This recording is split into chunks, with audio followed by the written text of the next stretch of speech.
some things you could learn from us. So I want to thank Jessica for allowing us to show that and participate in tonight's meeting. So now what everybody's really been waiting for is our main topic, which is live streaming, especially for people that are just getting started. And I want to thank Josh and Wade from Boxcast, located right here in downtown Cleveland.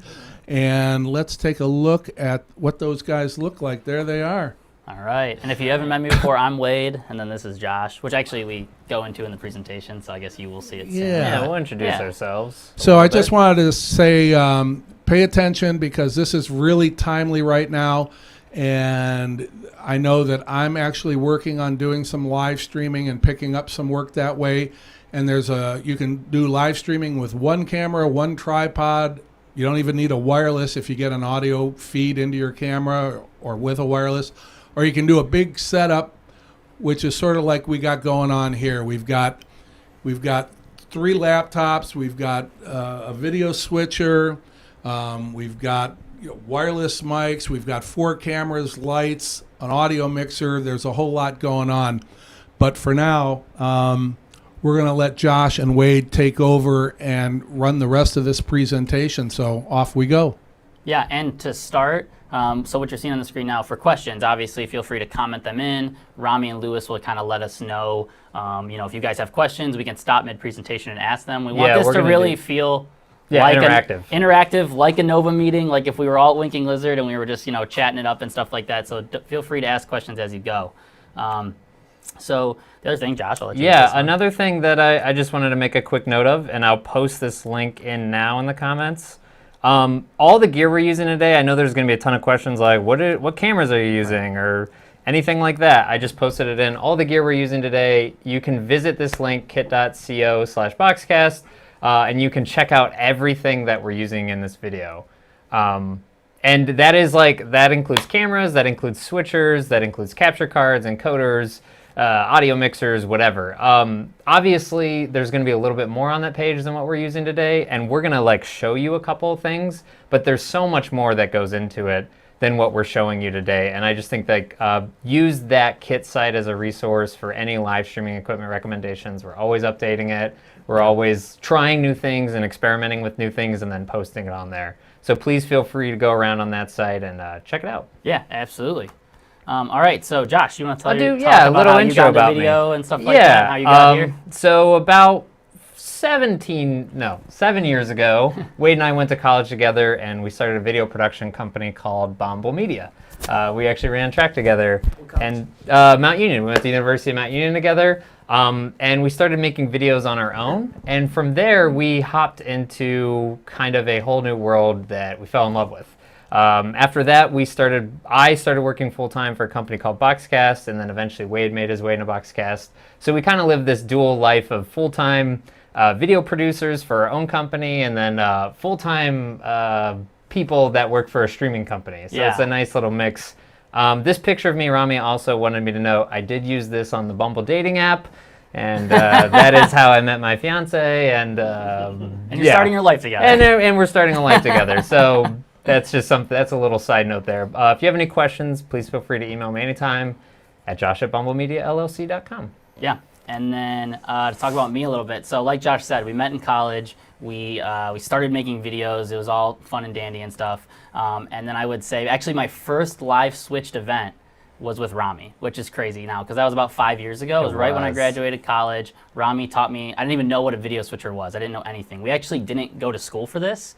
We went to school for business. I went to school for business management. He was marketing. But everything we know is kind of self-taught. And then Josh started working at Boxcast 3 years after he started working here. I started working here and doing customer support. And actually, Rami, if you flip back to this photo, this was one of the first events I live streamed, was an MMA fight. And this is when I knew literally nothing about live streaming. I didn't even know what a video switcher was. I didn't know. Josh just said, you got to get up on the cage and you got to follow the people around. And it was super scary, but we did it. And now we know a lot more. And hopefully by the end of this presentation, you guys will be able to live stream something. Maybe not tonight because we'll get done a little late, but you'll be able to live stream something tomorrow. We're going to give you all the steps you need, all the tools you need to do it. So let's just dive right in. Oh, and here's just a slide. One other thing, just to give you a little background, we're not coming at this from a perspective of a live video producer or a wedding filmmaker or anything like that, Wade and I are kind of do the jack of all trades. I'd say we're like a B- in everything versus That's being like high. a specialist in one thing.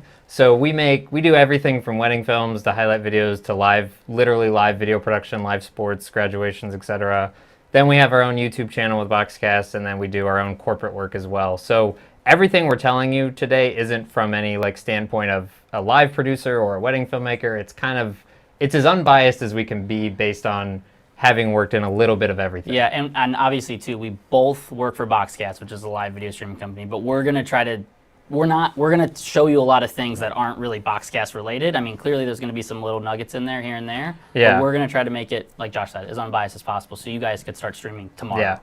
Yeah. What's the next slide? So Today's agenda? Today's agenda. So, I'll just quickly go through it. We're going to start by talking about best practices for live streaming. That includes our recipe for live streaming, which are 5 things we're about to show you. Then we're going to go into the business side of live streaming, how to sell it to your clients, how you can make more money. We're going to do a Q&A halfway through at the camera section. Lewis is going to kind of like collect some questions for us like halfway through at that point and let us know. And then at the end, we'll also do another live Q&A. So that's just a brief overview of what's going down in this presentation. So stick with us. Sweet. Okay, so recipe for a successful live stream. So like Josh said, there's kind of 5 key things. These 5 things are: 1, reliable internet. And that is the most important thing, is the internet.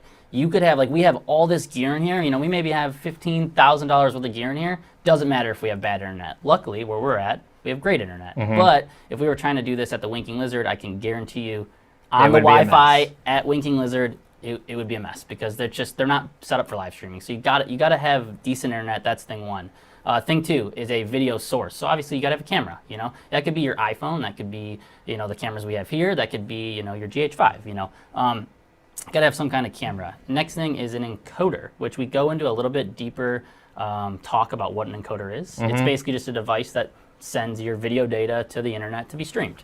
4th, a streaming service like a CDN. So once again, we'll kind of lay these out in the presentation.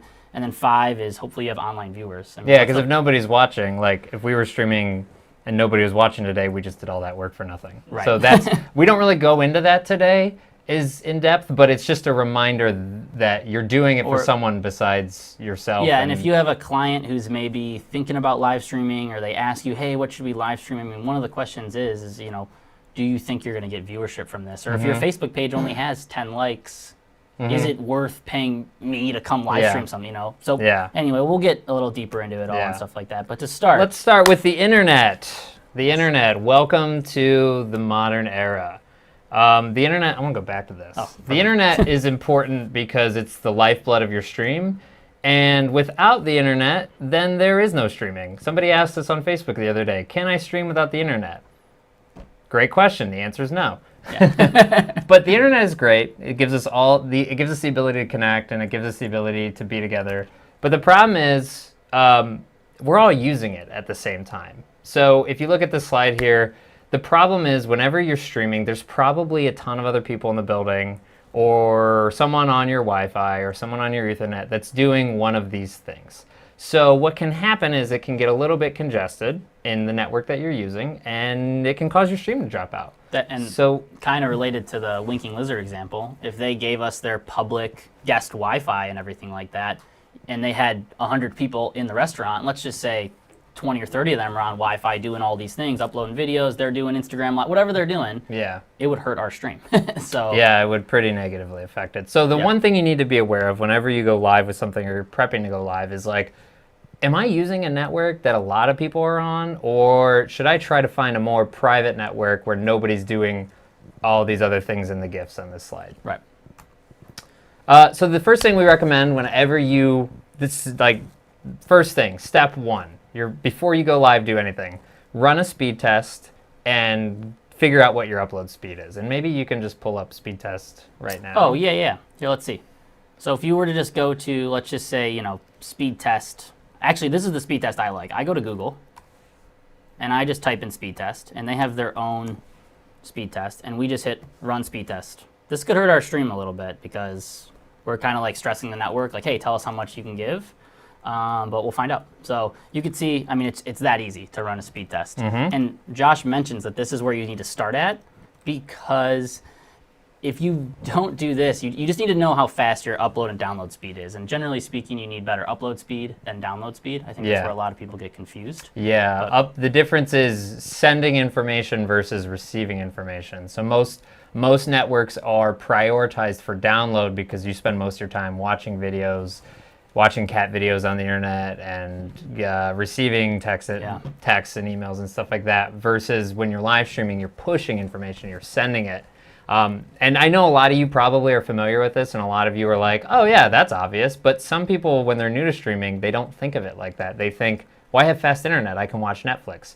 Well, make sure you check your upload, because your upload might be like 4 megabits per second up, and your download might be 30, and that's a huge disparity that's going to affect your stream.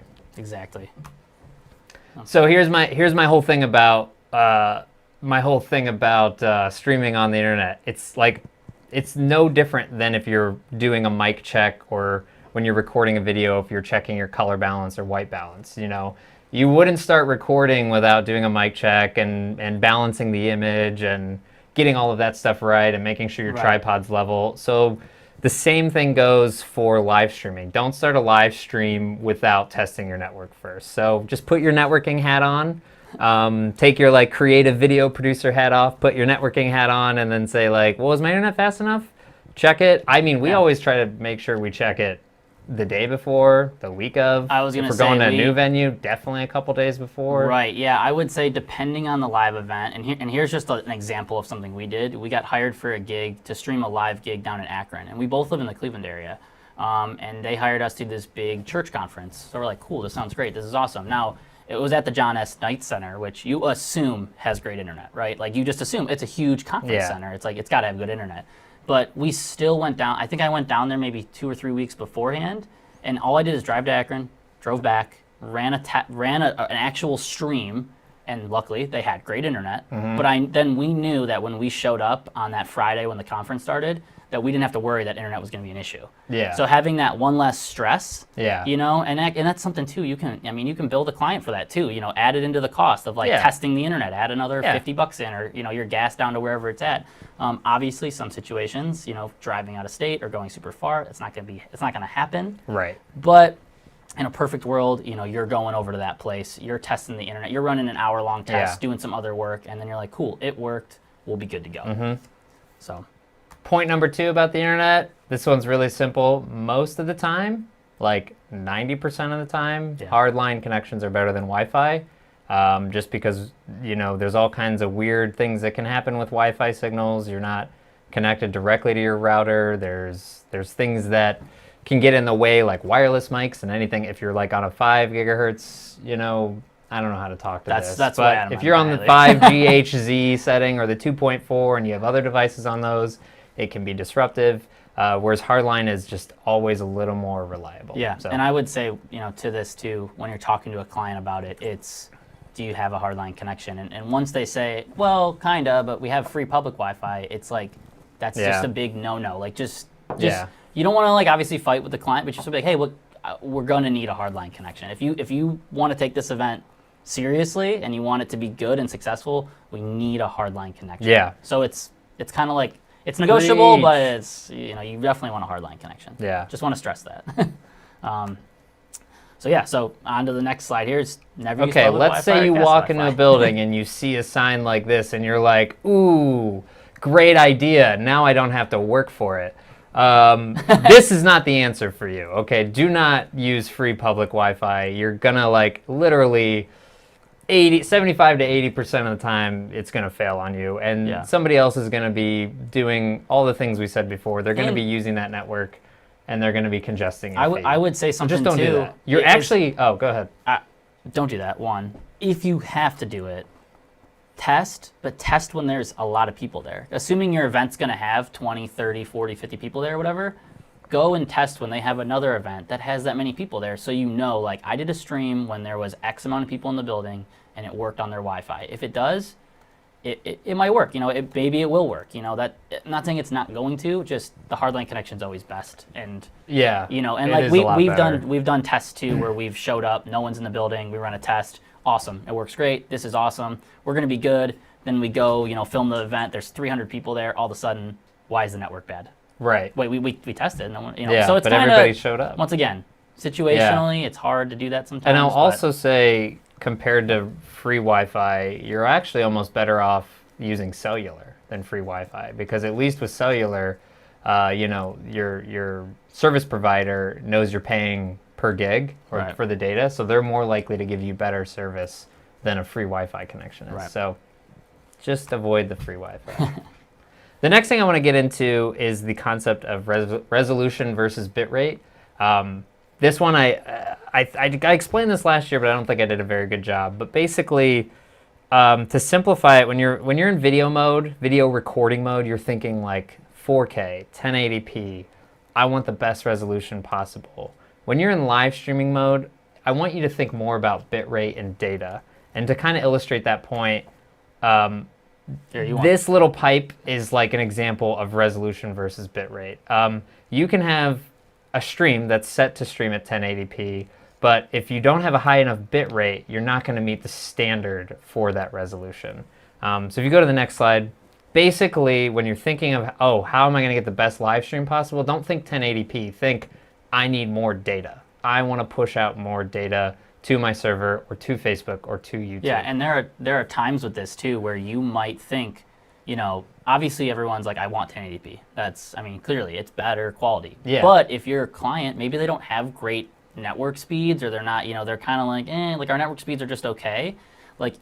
We would almost recommend go to 720p. It's less stress on the network to do a 720p stream, and if you have less data, the 720p stream might actually look better. Yeah. Because it doesn't need as much to stream Yeah. out at 1080 like Yeah. 1080 does.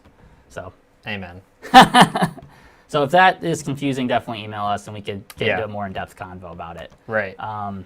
As a reference, just as a quick reference, and we're going to make these slides downloadable for you, but here's roughly what you're looking for on recommended upload speed for a 480, 720, and 1080p live stream. Now, note, this isn't like, these aren't the numbers you want your speed test to tell you. These are the numbers that your live stream is actually going to be using to push data. So you actually, for your speed test, you want to have about double this. Am I right? Yeah. I would say this. A lot of people, I'm sure everyone has internet at their house and stuff like that. And with your provider, you might get 100 download and 10 upload. But when you run a speed test, you're probably never going to ping at like 100 perfectly and 10 perfectly. So if your client says, from their internet provider, they have 10 upload, just assume that it's like, well, when I come to stream something, I'm going to get about 4 or 5. Assume about 50% of that, because generally speaking, you saw us do a speed test here at Boxcast. We have incredible internet, and it could just be that we are streaming, we're doing some tests downstairs and stuff, but we're supposed to have crazy fast internet, and we had about 100 upload, 30 download. Our download should probably be like it should be way 200 better. or something, but who knows what's beside the going point. on there. I almost went to grab my fake Nova mug, and then I realized I have a real coffee mug. Right. So the next. All right. So after encoders, the next most important thing is your video source. We were able to find this this recorded video of Rami back in 1980 whatever with his. Well, I was never that thin, and I never had that much hair. But I probably did have a camera about that big. That Yeah, I this used was- to probably was that shoulder. big. This was back when Rami did weddings on the beach. There is a Right. cable tied to it. Yeah. So the most important thing outside of your internet is your video source, because it's the first thing that captures the image. So if you don't get that right, then what can you get right? So we're gonna kind of go through like different options for cameras for live streaming, and we're gonna like give you the pros and cons of both. This slide kind of breaks it down pretty simply. You have 3 main options in the, let's say in the $800 to $5,000 price range, which I think we're mostly all in. You have 3 options for using a camera for streaming. 1 is your smartphone, 2 is your DSLR, and 3 is your camcorder. The smartphone is great. And in fact, if you're doing like short form, like videos to Facebook Live, and you're using your smartphone, I think it's a good option. Actually, we at Boxcast have our own broadcaster app that can do up to 1080 60 video from your phone. So it's good for what for the basic stuff. If you really need something really simple and really basic, your smartphone's going to do a good job. Or I've seen, I don't know if you guys have seen this too, like a lot of local bars and stuff are doing that Queens of Hearts thing, and some of them just do Facebook Lives from their phone, and they just do that. Now, obviously, for us, maybe trying to be a little bit more professional, it's like if you just need one camera, and all you have is a phone, and maybe the client's like not a super high-paying client, then just be like, hey, let's just try with my phone. I'll bring some lights. I'll bring the mics. Like, let's just try to make it like that, and it could work out for you pretty well. But Right. once again, you're limited to the Yeah, phone. you're limited to that. The only thing I'll say is if you're streaming with a phone, just charge it. Make sure it's charged. Because, I mean, Sounds most silly. live streams take a little bit of a while, and live streaming from your phone uses a lot of your battery. So either make sure it's plugged in or it's charged. Yeah, and if you plan to use cellular data, have unlimited cellular data. Yeah, right. The second option is your DSLR mirrorless option. They're great for live streaming and fixed setups, and what I mean by that is like kind of what we're doing today, where you have one camera mounted on a tripod and you don't need to do a lot of zooming, you don't need to do a lot of following of subjects, and it's just one stationary shot like we have here today. We're actually using a Blackmagic Ursa Mini to stream today, but it's on a Canon lens, so it's subject to your lens and the body of the camera. The only downside of obviously streaming with a DSLR is if you're doing a recording or backup, you only have up to 30 minutes, and then you have to click start, stop again, and keep it rolling, which can kind of be a bummer. But they're great for creative stuff. Yeah, and I was saying battery life is also, a lot of DSLRs you can't plug in directly to the wall. I mean, some you can, but sometimes it's like if you're doing a 2-hour live stream, you can't swap batteries out in the middle of it if it's your only camera. Right, exactly. And then you'll see a slide later, but you have to be really, really careful. Some DSLRs don't have what's called a clean HDMI output. Yeah. So they just show all the icons on the screen and stuff, and you can figure that out real quick by just plugging yours into the TV or your monitor next to you, and it will show you. Right. And then last but not least, you have the camcorder, the good old trusty, reliable camcorder like we saw in the GIF earlier. It's been around for decades, and it's great. They're great. They're workhorses. They have long record times. They usually have longer zoom ranges, or I guess longer focal lengths than most DSLRs do on a single lens. Their battery life is really good. So like the Sony, like we're running a close-up shot of a Sony today, and its battery is going to probably last for 5 or 6 hours. Right. On the big battery. And then the picture quality is still really good. They're not as good in low light as DSLRs. They don't have as big of sensors usually, but they're still very good for general event coverage. And usually when you're covering an event, like you're live streaming an event, you have a bunch of lighting set up, whether it's spotlights on the stage or like we have lights pointed at us today too. So usually lighting's not an issue, whereas it might be for a wedding. So we always recommend primarily camcorder for live events as long as there's good light. Right. And here's kind of another slide that just shows you, the DSLR versus camcorder, because that's something we get a lot at Boxcast. Yeah. People are like, what camera do I pick? Yeah. And we generally lean towards the camcorder just due to it's going to work better for longer periods of time. You can kind of see some things here. And on the next slide really is what we wanted to show you. A lot of DSLRs output this image, which is not ideal. Yeah, they don't actually output a real video resolution. They just output a preview of what you're already seeing on your LCD. And a lot of them don't output audio either over HDMI. So you might get, like, this is from our Canon T5i. So you'll see that, like, we could never use this for a live stream. If we started the stream like this, you guys would be like, what's going on? And then another one that is very popular is like our Canon 5D Mark III. It can do a clean HDMI out, and it would work for something like this, but it doesn't send audio. So if you planned on like, oh, I'm gonna rig it up with my shotgun mic and do all this stuff, it's like, well, you'll get video down HDMI, but not audio. So it's like, you're stuck there too. So that's why we just kind of always are on that camcorder route. Right. So I think that's it. Mostly that for videos. What's next? So, questions so far? Yeah. Do we Let's got any take questions, a guys? brief intermission to look at comments. Josh has got it up on his computer too, so maybe if he sees anything. Oh, he can Jimmy let just us know. said the 30-minute limit is not the case for GH5s. That's a great point. Panasonic is the exception to everything. The GH5s are awesome. We use. They might send audio out too. I don't know. Like, the GH5s are definitely legit. Yeah, we just bought an EOS R and started using it to stream.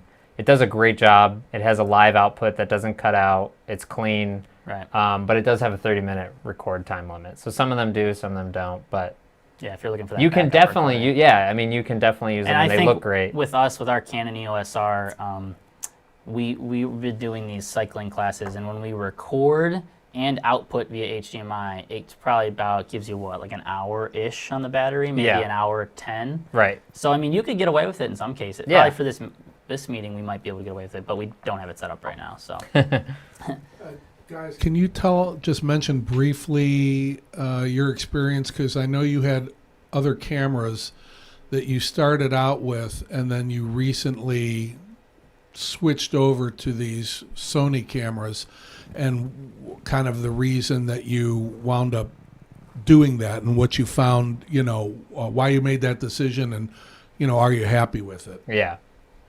Yeah, I would say there's not like the best camera ever. There's just the best camera for the job. We were getting frustrated with not being able to zoom in very far if our camera's all the way in the back of the room, but I really want a nice, like, tight shot of a speaker. right. Kind of getting frustrated with autofocus issues on DSLRs, which is sometimes spotty. They're getting a lot better, though.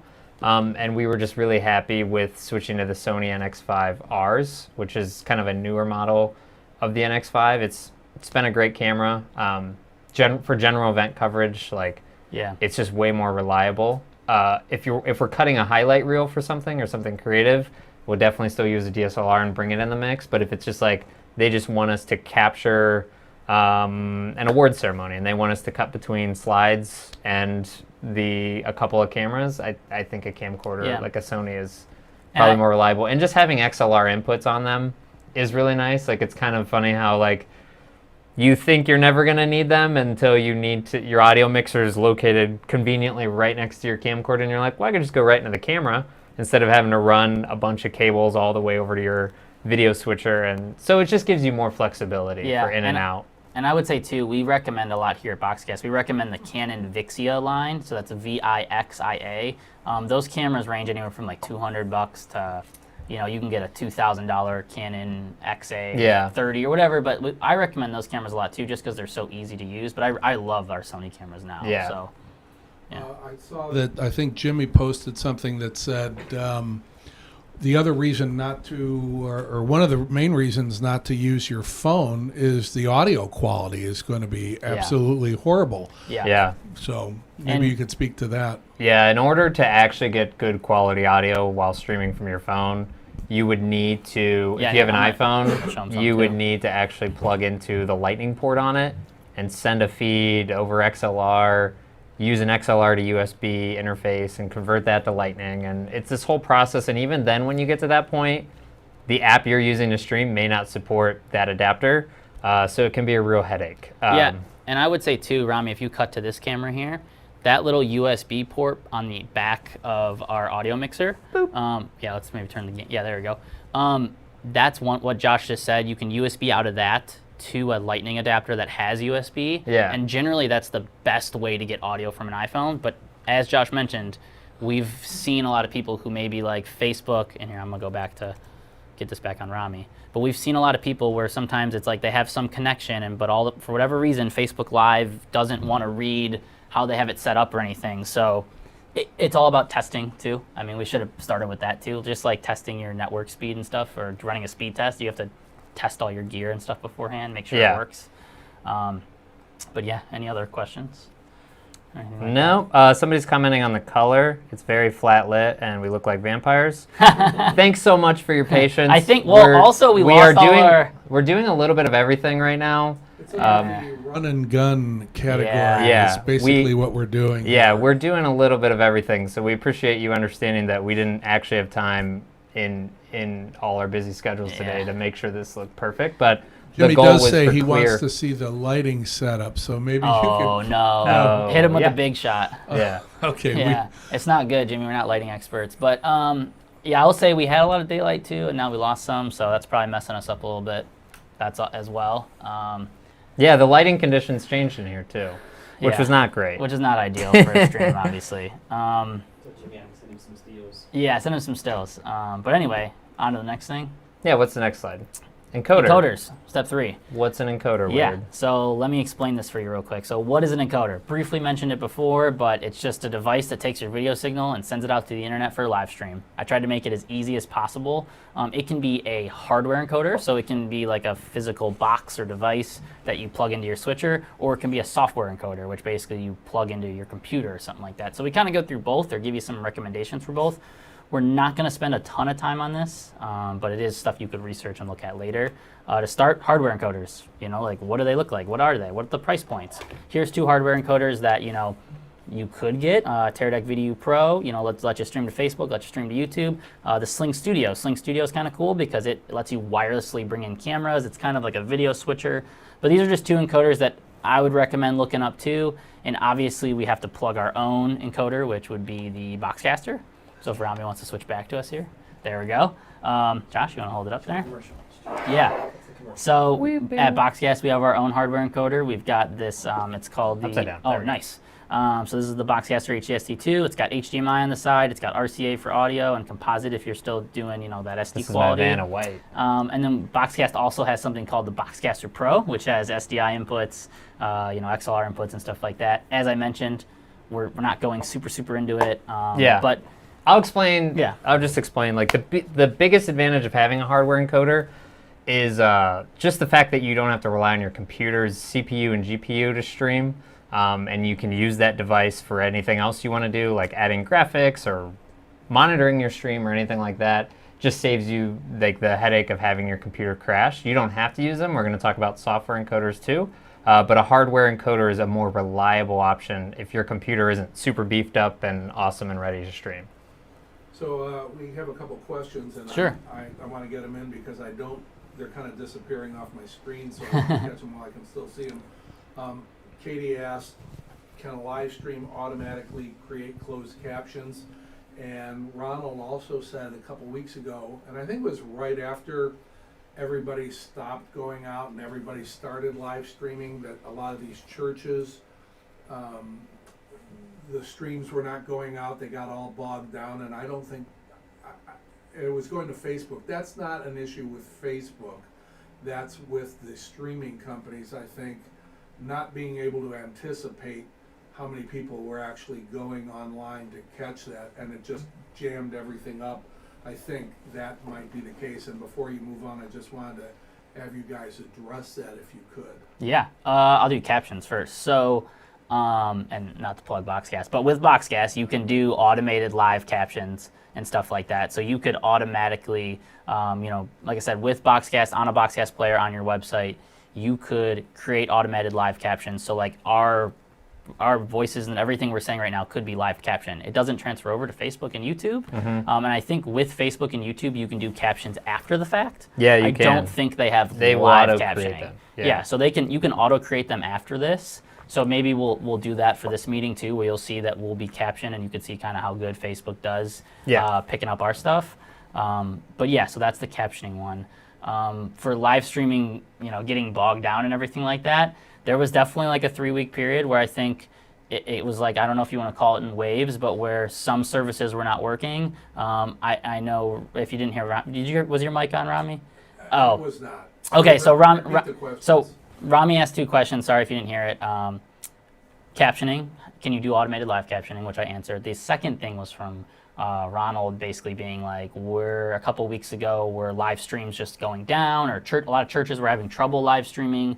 I think it's a big mix of things. I think you now have a whole new group of people who are like, we need to live stream this weekend because we can't have church. So they just, a little bit of, maybe they don't know how to do it exactly, or they don't know the exact process. But then there definitely was also a bunch of different streaming companies that were having issues on different weekends. So I mean, like there was a weekend where a couple of them weren't working, but maybe one did, and then you go to the next weekend and you flip-flop the situation.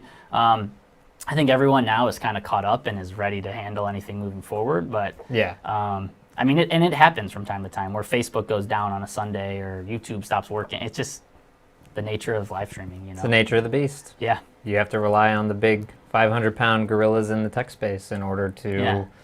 And And later stream. on too. Sorry, we might be taking a while, but later on we talk about the free services versus maybe getting a paid service and versus some a paid advantages and service. disadvantages of that. Yeah. You know why else I realized we might look like vampires? Why? Because we haven't seen the sun in 6 months. There you go. There we go. So, Okay, so So let's go to, we talked about hardware encoders. Yeah, what's next? So software encoders. so software encoders. It's the same idea, except with a software encoder, your computer is doing all the encoding, Yeah. and you're just downloading a piece of software to kind of manage that. But it does, like we said, take up some CPU and GPU. Right. So if but you're the main one is OBS. Yeah, I would say OBS, it's a free software. Actually, a ton of people use it. And for being free, it's really not that bad. It can kind of do quite a bit for just being free. This is kind of just a slide, a quick overview of it. One, it's free. You have to download it on your computer. You can get it on a Mac or PC. It's got built-in audio and video mixing, so you could put 2 or 3 cameras into your computer and switch between them and do graphics and throw videos in there. It is a full-on video switcher just on your computer. Once again, something else we did too is we created another PDF or another set of slides that we'll share with you guys after this meeting that will walk you step by step how you can stream from OBS to Facebook and OBS right to YouTube. So it's just we'll just send the PDF out. We'll post it in the Nova page. But it's like literally, I think for Facebook it was like 9 steps, and for YouTube it's like 8 steps. So it's very Super simple. easy. And you guys could literally, when we started this, when I was like, you could go live tomorrow, highly recommend trying to go live tomorrow, even if it's just with your webcam and you're just getting used to it. But we made it really, really simple with our instruction guide. What is a capture card? So this is something really, the only reason we're bringing this up. You need a capture card to use a software encoder. Yeah, or to use it with your camera. Yeah, to use an external camera and a software encoder, you need a capture card. Yeah. So explain what a capture card is, because when I first heard what a capture card was, I was like, whoa, that sounds really elite and really complex, and I don't think I could handle using something like that. Right. So we'll show you a couple. Yeah, here you go. Josh has got a couple here to the side. Well, what is a capture card? Oh, capture card. Here, I'll just read off to you. Capture cards allow you to convert your video signal, HDMI or SDI, into a signal that your computer can read. So most of them just convert your HDMI or SDI signal into USB. So that could be USB-C, that can be normal USB-C or normal USB. Here, Rami, if you want to cut to this guy. Here we go. So this is a capture card. This is called an Elgato Cam Link. As you can see, we've got HDMI on one side. So just straightforward, you just plug your camera right into this guy or plug your video switcher into it, and then we've got USB on the other side. So it just allows you to see, it allows your computer to see the HDMI signal, because a lot of computers have HDMI on it, but they're not, they're outputs, they're not inputs. Right. Here's another capture card. So you can see this one's got SDI and HDMI, and then it actually has Thunderbolt. So again, you need one of these devices to get your computer to read your video feed and to make it work. Or else, because computers are natural video outputs, but they're not natural video inputs. Right. They're not designed to take in a really like raw, uncompressed video signal, which is why you need a specialized device to handle all of that and to encode the video in a format that the computer can read it. Right. So then here on the next slide here, these are what these products cost. They're really, really hard to find right now because, like we mentioned 2 or 3 weeks ago, every single person in the world was like, I need to live stream right now. So, good luck finding them. There are other options out there. So these are just kind of 2 we recommend because we have them and we use them. The next thing we wanted to show you guys, kind of, I don't know, a mixture of both, I guess. But yeah, it's a capture card and a switcher. Yeah, a capture card and a switcher is the ATEM Mini, which we do have here too. I think we'll go through the specs of it and then we'll yeah. show them in person. Right. So coolest part about the ATEM Mini is it's $300, not much more expensive than a normal capture card, but it's a video switcher as well. So you have 4 HDMI inputs. It can be controlled through a laptop. That's kind of what Rami's doing right. Well, Rami's touching buttons, I guess, but you could control it through a laptop. It's got picture-in-picture effects, which if you don't know what that is, it's like we could have us in the corner of the screen and the slides up at the same time. Built-in audio mixing. It's a great switcher for beginners because you can just press little buttons on it.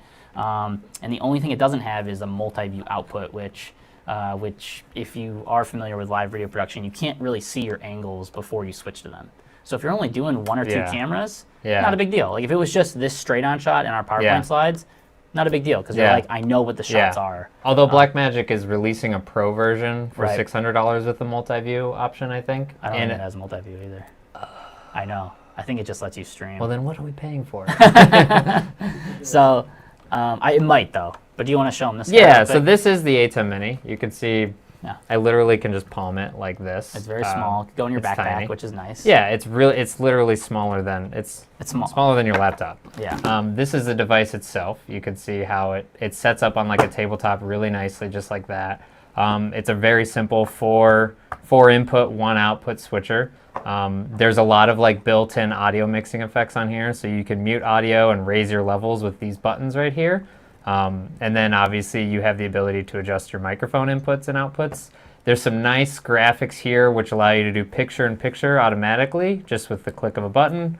And a couple of other things. You have your cut, your auto, your fade to black, your transition effects, and all of that really just basic essential stuff you need for beginner live video switching. On the back, we'll take a look at just like the 4 inputs it has. Like you really can't screw this up on this back panel interface. There's 4 HDMI inputs on the back of it for all 4 of your cameras. You could do a laptop and 3 cameras, or 2 laptops and 2 cameras, or any combination of HDMI you want here.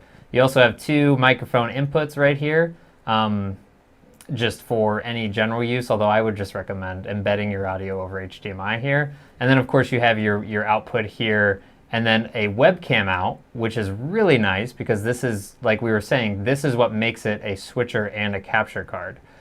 You can just go USB-C out of this device and it will be in a computer readable format. Yeah, and me and Josh actually just did this about, it was like 2 weeks ago, 3 weeks ago. We live streamed this like little cooking show thing, and we were testing out the ATEM Mini, and literally all we did was we had our big switcher up, which is the funny thing. We had like our big switcher all set up and all Yeah. this stuff. We just HDMI out into camera 1, and then we just took it out of the USB-C slot. So it's one of those things where if you're gonna get a capture card and you don't have a switcher, just get this thing.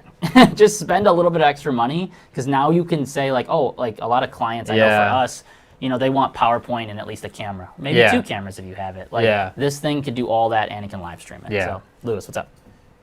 Am I live? Good. Okay, so I wanted to say the ATEM Mini Pro, which comes out soon, includes professional multi-view Oh, that I lets you lied. see all 4 video inputs. Perfect. I Ooh, there it lied. is. $300 more, you get multi-view. Yeah, so Exactly. if you can get the Pro one or get your hands on one, And Go it has for the it. built-in highly encoder recommend. as well. And Yeah, that it one- streams directly from the device. So it's like a switcher, and capture card, an encoder, everything. It does everything for like device 600 or majigger 700 thing. bucks. Yeah. Can you just hold on? Rami's turning the mic back Can you on. mention, because some people may not know that all those inputs on that ATEM Mini were HDMI, Right. and some people have cameras that may only have SDI. Just let them know at that point, and I'm sure you don't have one handy, but they're going to need to convert that signal Absolutely. with yeah. Yeah, we will. So you're going to have to convert, obviously it's just HDMI, so if you have cameras that are only SDI, or I know for us, you know, you have a camera that's in the back of the room, it's clearly more than like 50 feet away, and that's the only kind of distance I maybe feel safe sending HDMI, is like you might want to SDI, convert it, pop it into HDMI. So, Great point. cool. All right, thing 4, we're almost done, kind of. A streaming service. So yeah, so obviously once you capture all your video and you have somewhere to send it, or you have all your mixed feeds and everything looks and sounds great and your internet's reliable and you've captured it on your computer, or you use a hardware encoder, you need somewhere to send the stream to. Yeah. And basically what that is called is a CDN, a content distribution network. Boxcast is a CDN. Facebook, you could say, is a CDN because they take a stream and they deliver it. Anything that can accept your stream, break it up into a bunch of different formats that make it viewable for people on the internet, and spread it to a bunch of servers all across the world so people can watch in multiple countries. That is what a CDN is. And that's why I use this little truck example. You just need like something It's to taking the deliver. videos places. You need something to deliver all your little videos to all your favorite viewers. Right. So we'll just talk about Facebook Live and YouTube Live and kind of Boxcast. Those are the next 3 slides. But here are some advantages and disadvantages to Facebook Live. Clearly, we're on Facebook Live right now. So Yeah. you can see what it's doing right now, kind of how it looks, besides we look like vampires. But No, I just saturated it from the software. oh, so see, he's controlling it a little it bit. should be too. look a little better. We're a little warm, if I had to say so. All right, But I'll anyway, cool it down a little so bit. Facebook Live advantages. It's really easy to share. It's really easy for it to appear in someone's feed. I mean, most people say, and like I've done no research on this to be honest, but I feel like if someone's live and you're on Facebook, you see it. It just gets a little bit more priority over Yeah, like a yeah. normal post of a photo or something. Right. Or if you post a YouTube link, like they want their own videos promoted Yeah. before something else. Yeah. It's really nice because they have really nice engagement. Obviously, you guys have been, commenting all night. You can do little Yeah. hearts and like it's nice to chat with people. It's nice to give someone a haha bubble. And this Even is if kind of it's not I'm gonna funny. put on like video person talking to a client hat here, which this is my opinion. Yeah. You get really high viewership, and sometimes the viewership's like, you'll be like, oh, we got 1,000 views. Yeah. To your client, they are like, whoa, 1,000 views? Like, that's crazy. I can't believe that many people watched it. Then you actually look at the analytics of Facebook, and it's like, you got 1,000 3-second views. Like, like Yeah. okay, Which, so what does sure, that mean? what That does means that someone mean? scrolled, stopped, kept scrolling. Yeah, right. Like, what does that mean? I'm sure from like this video here, maybe we'll share the analytics after. We'll probably get 400 or 500 views, and it'll be like, wait, we don't even have that many people in this group. But once again, all I'm getting at is it makes your video look good if it has more views, and more people might want to watch it, saying, oh, this many people are watching, this many people watch that. That's awesome. Some disadvantages to Facebook. Copyright restrictions. So if we were playing, some music, playing some country music, like if we were just hanging out and eating, like we were at the, I Yeah. don't know, whatever. I'm You- surprised that pre-roll video we played to start didn't get taken down. Yeah, right, but like, that was it- licensed music, but sometimes even the owner of the licensed music, even if you buy a licensed song, they have some weird algorithms on the internet that search their waveforms, and then they're like, we want you to take it down no matter what, Facebook and YouTube. And then Yeah. even if you buy the song, sometimes it can get taken Right. down. So that can be a little frustrating too. Right, and then video quality varies. Now, this is just in me and Josh's experience. We've seen where we'll send really high quality streams to Facebook, and they just don't look maybe like as good as like on YouTube or other platforms we're sending to. I see this kind of. I used to see it at least a decent amount with a lot of clients for Boxcast, where they would send it to their website, Facebook, YouTube, Twitter, all these places, and Facebook would just look the worst. Yeah, And I mean, they just because Yeah. because they're giving you a free streaming service, they're not going to give you the most data. They're not going to give you the most high quality stream you can possibly get. Right. Because there's literally thousands of people, hundreds of thousands of people probably on Facebook Live right now. Right, and then restrictions on running ads on Facebook. One thing that we've seen is we've worked with clients and we run their ads on Facebook, and after the video's over, it gets flagged and says like, you can't run these video ads on Facebook. Do you still wish to publish it and stuff? So it's like one of those kind of scary things where you're like, is this gonna like take my Facebook page down, or like I don't really know what the ramifications of posting it are. So, not saying I hear of it getting taken down often, but it's a possibility. Another thing, hard to share outside of Facebook. Obviously, you have to be like a member of Facebook, but I actually think they just changed that, where you don't have to be a member of Facebook. Oh, that's nice. I think they just changed it like recently with everything going on, where like let's just say your church is live streaming. You don't have to have a Facebook. You can just see a link and watch it. Can't monetize your own content, so you can't like ticket, or you can't say like, hey, we're gonna sell a $5 ticket to watch this Nova stream or whatever, and like, or don't get donations or anything like that. And then obviously one of the last things is there's no support. So like tonight, if we were just streaming to Facebook and Facebook took our video down, we can't Yeah. call Facebook. Yeah. You can't like email Facebook and say Yeah. like, hey, why did this video get taken down? Yeah. You have to rely on their like community FAQs, which in my opinion kind of suck. Well, when you're Like- live, it doesn't matter. Well, yeah, when you're because, live, it doesn't matter. Yeah. So yeah, or- that's Facebook. or It's if you- great, yeah, but it you- shouldn't be the only source of your stream. Yeah, that's a good way to put it. Okay, YouTube Oh, Live. yeah, let's talk about YouTube. Yeah. So YouTube is kind of like that happy medium between a paid service and kind of a crappier service like Facebook. Wow, and we just got Sorry. taken down. And we're done. YouTube is a nice happy medium because YouTube is designed as a video search engine, and it's designed to play videos, whereas Facebook is a community, a place for people to engage. YouTube is primarily designed for video recordings and streaming. The great thing about it is you still get the live chat feature. You can stream in a higher resolution, up to 1080, 60, sometimes 4K. I don't know why you would need that, but if you want to, you can.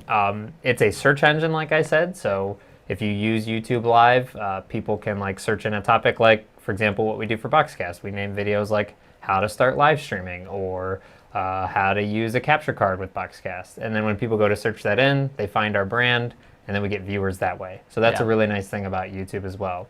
On top of that, YouTube is a little bit easier to share outside of their platform. They give you a very easy embeddable player They give you shareable links, and it's really easy to just place that on your website or somewhere else. Right. The only downside of YouTube is sometimes they give you ads on your content, which you have no control of because the ads are designated for the viewer. So we've had pastors say, like, this is a really weird thing to talk about, but we've had like people at houses of worship in the past tell us, well, we're getting some weird ads on our content that are a little adult and a little pornographic. And we're like, well, the reason that is because they're delivering the ads based on what you've searched on the internet. So if that's the case, pastor or reverend or whatever, that's your fault. Stop doing that. And so that's kind of like an interesting thing is you really have no control over, just to know. So you really have no control over like what banners they display or anything like that. Yeah. And they, similar to Facebook, they have the copyright restrictions. I think YouTube's are a little more strict. And I think that they're more evolved than Facebook's purposefully because YouTube's been around longer. Yeah, I would think agree. Facebook wants their users to kind of use that stuff because they know that like if your mom's live streaming and there's music in the background, they're not going to take her down. But with YouTube, people are a little more serious about owned content. Right. Following that up, just a couple more. There's obviously trolls on the internet, people that can say whatever they want about you, and you can delete it, but people are still going to say what they want. They can hide behind some fake persona, unlike Facebook, where it's like Josh commented on it. Yeah, so you right. know you added him as like who he is. Versus, on Facebook, Right. it's like Right. whatever.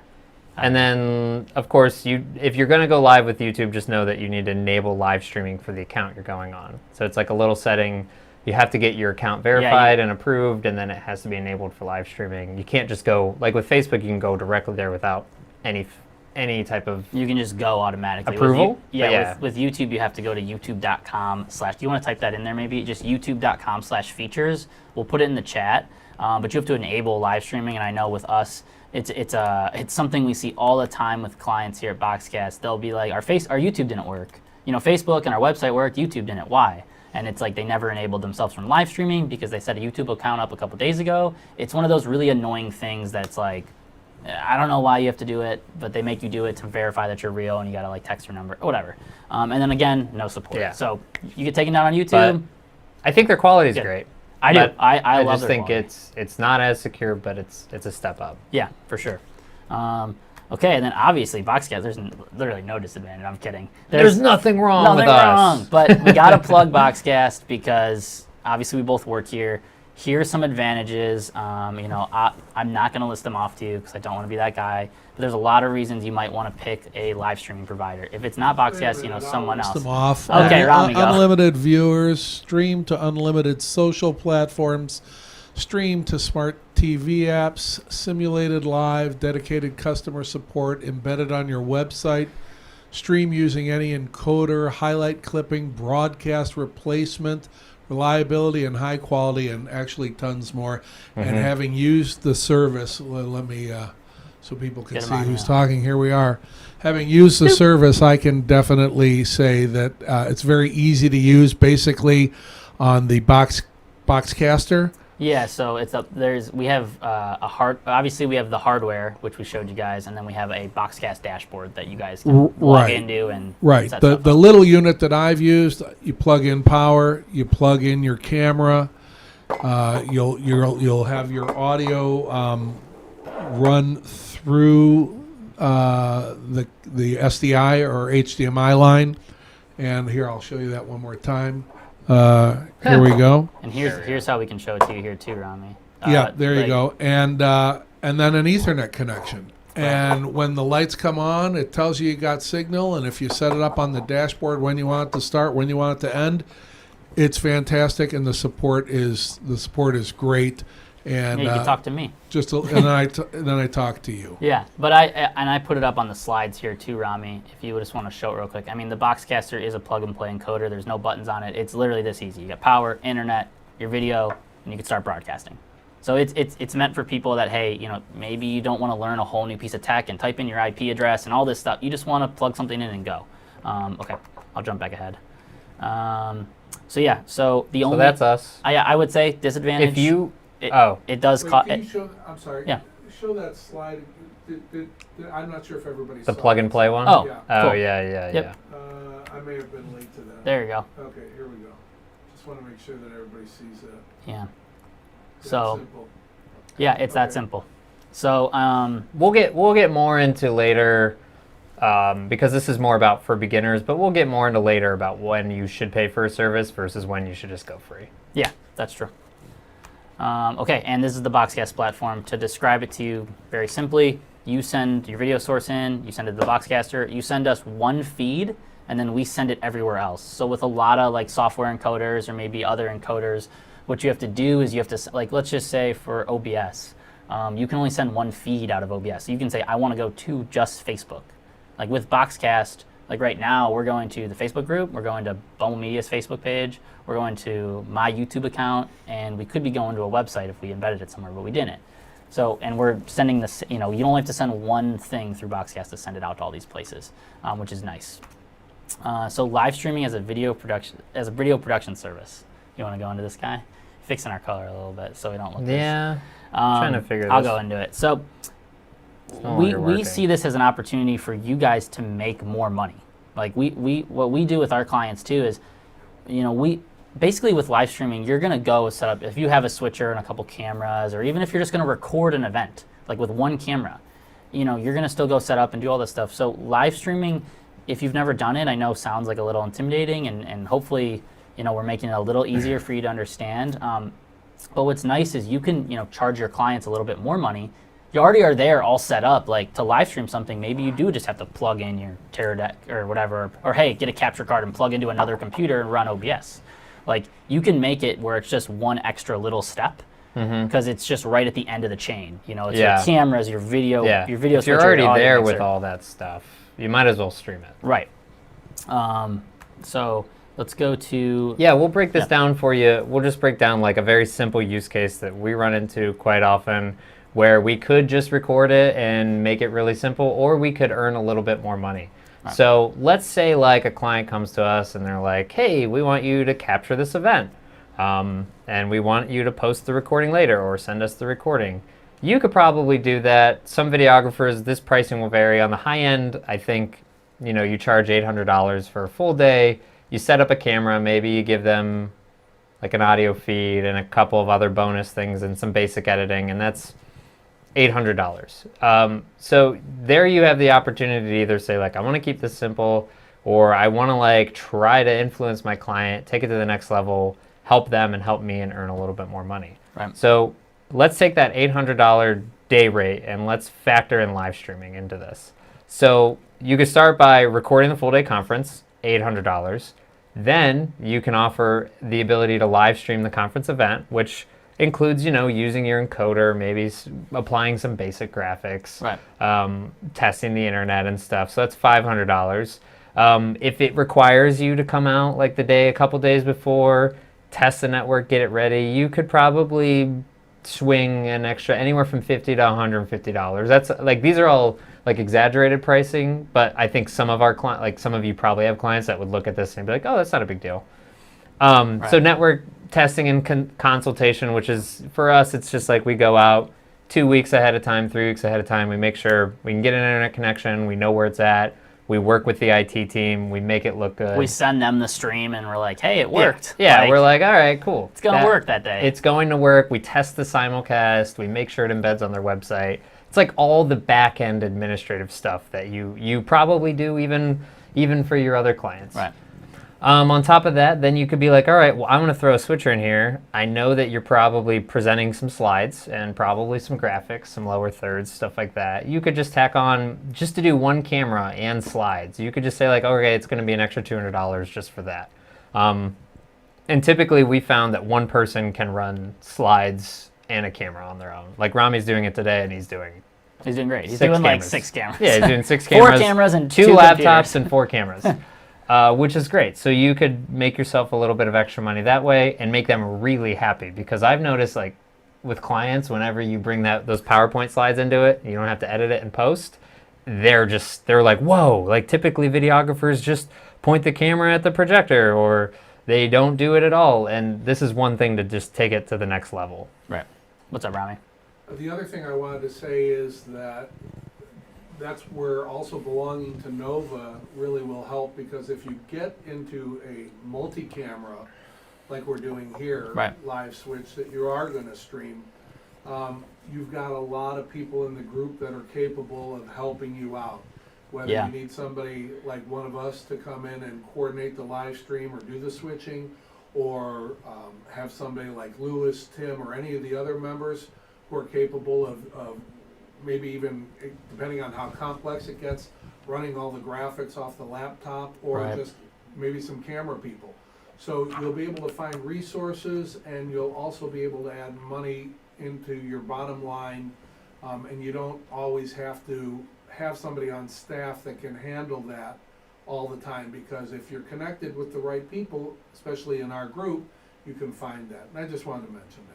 Yeah, Yeah, I mean, thanks I for would just say mentioning that. a personal example is I mean, I just hired Tim Frankish, or he helped me out with a wedding a couple weeks ago. Just Again, Like, Mike and- wasn't on. oh, well, Rami's mic wasn't on again. That's why you Sorry. should never produce Sorry, I and thought, There we host. go. I Let thought him- everybody heard me, but it let him do it basically, if again. you need resources to help you on a job like this, it is going to be easier to find when you belong to a group like Nova.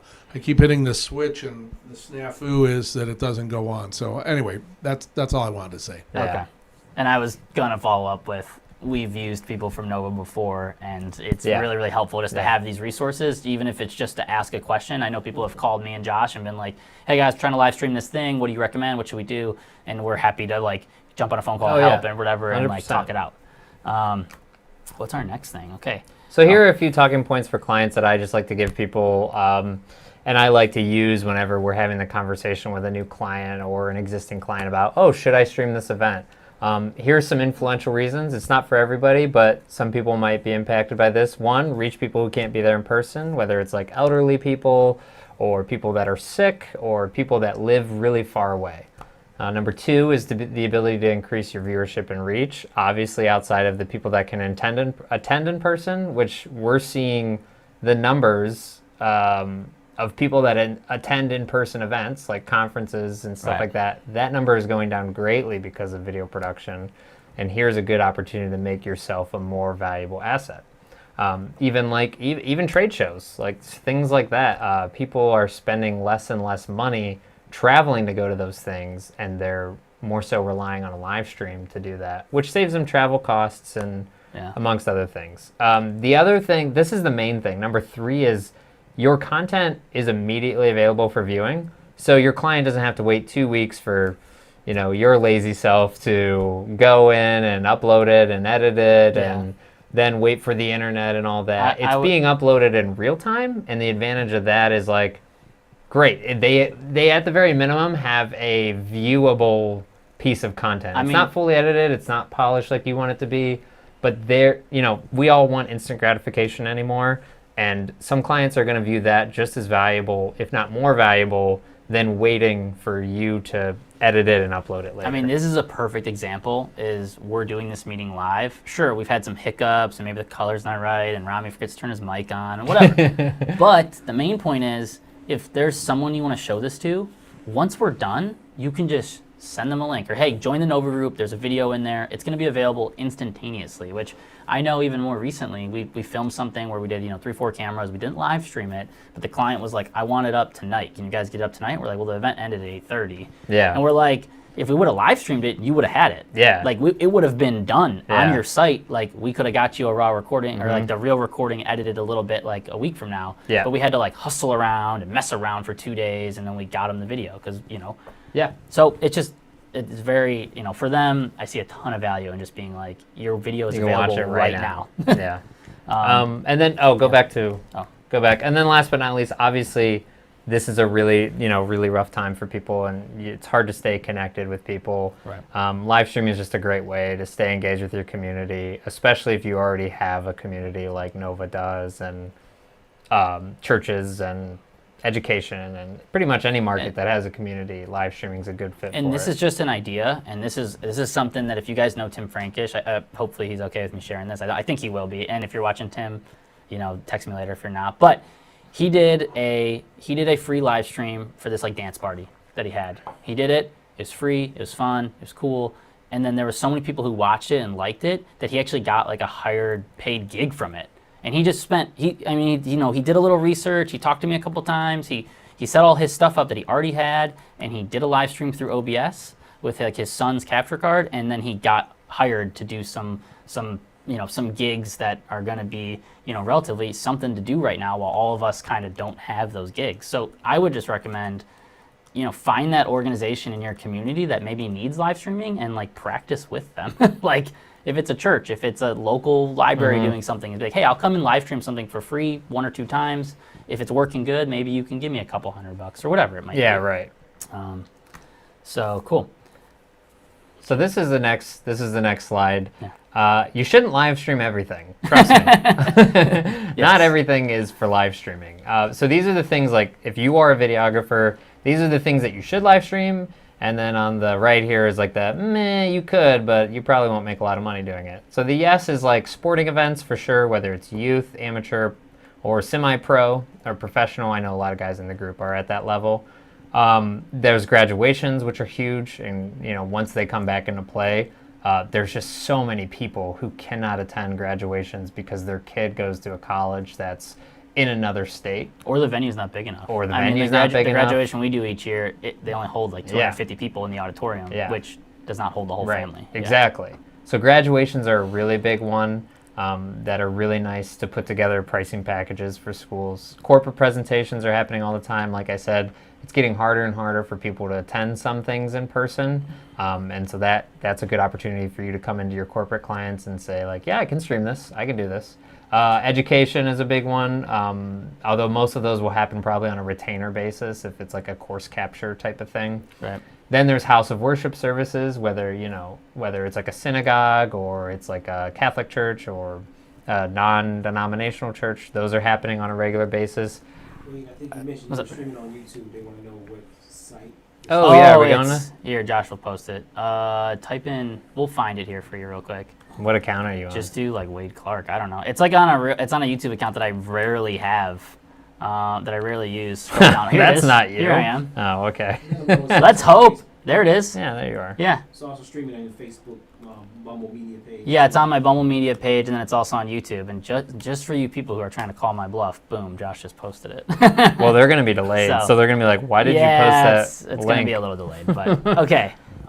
So yeah, as Josh was saying, here are the events you should live stream. I mean, in our opinion. And the no's are like, I mean, dance recitals and concerts are huge because there's so many parents that are going to be working or they can't make it or they live far away, and same thing with conferences. But the no's are really important to highlight because there's just like, it's tempting, but I don't think we're there yet with reliable internet and the way people are willing to pay for things. People are going to view your wedding videos as really expensive already.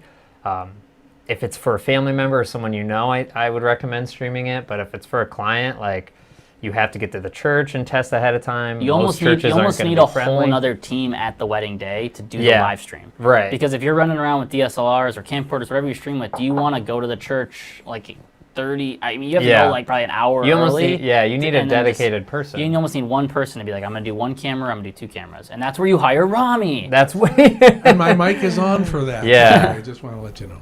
Yeah. So if you have a huge YOLO wedding where somebody has so much money to blow, which some of us do get lucky on those sometimes, then sure, offer them a live stream. But if it's your typical wedding, then don't offer them a live stream because you'll only make yourself look bad, and it's probably going to be trouble. The other thing is like family events. Again, don't get paid to do that. Do it for your own family or friends, but don't put yourself in that position. And then we say anything at a hotel, which this is like, I think you say anything. I say anything at a hotel, but things do why. happen at hotels. The problem with hotels is like to get a hardline connection, they're going to charge you $5 to $10 grand or something ridiculous. If you have a good cellular modem set up or you can do it on your own, then it's worth it. Most clients aren't willing to pay that ridiculous internet cost. I would say this, if it's at a hotel or like a big conference center, like we one time were doing, what's it downtown? The Cleveland Convention Center. Yeah, the convention center. So we were at the convention center with a client, mess you up. and they were like, the client was kind of like, yeah, we want to live stream this, and we do their switching and stuff every year. And so we asked the convention center, like, hey, what would it be to get a hardline connection? And I don't know. I'm just thinking like, oh yeah, you just gotta talk to this guy and he'll tell you where to plug in. And they were like, yeah, to get these upload speeds, it'll be $5,000. To get these for 2 hours, it'll be $10,000. It was something ridiculous. I was like, are you serious? And that's where, as a video production professional, if your client says, well, can we do it with like a phone hotspot? You say no. Because you are going to look bad and it's not going to be good because you're in some big convention center, probably all blocked up walls and stuff. Like, you just have to tell them like, hey, it's just not going to happen. Right. You know, or unless you guys want to pay for all that, which, and I know we've worked, the reason Josh also put hotels on here, this is just from like personal experience, like you need to talk to the hotel ahead of time, like, hey, Yeah, where you've can gotta I get a plug in, contact. where can I go, because, and you definitely need to go and test, Yeah. because they'll be like, all the ports are active, you're good, then you show up and you plug into something, thinking Yeah. all these are going to work, and they just don't work. Yeah. Like they're not turned on, and oh, when your event's on Saturday and you show up Saturday Yeah. at 7 a.m., the tech guy's not going to be Yeah. there like, yeah, let me turn that on for you. And one other piece So- of advice to piggyback that, we didn't mention this, but you should be in contact with these people at least a week before you're planning on going live. We had an event at Nautica Pavilion for a my pro / amateur MMA event. It was This past fall. this past fall, and we had to jump through so many hoops to get to somebody who just knew what an internet connection was like, or they knew what the word hardline meant.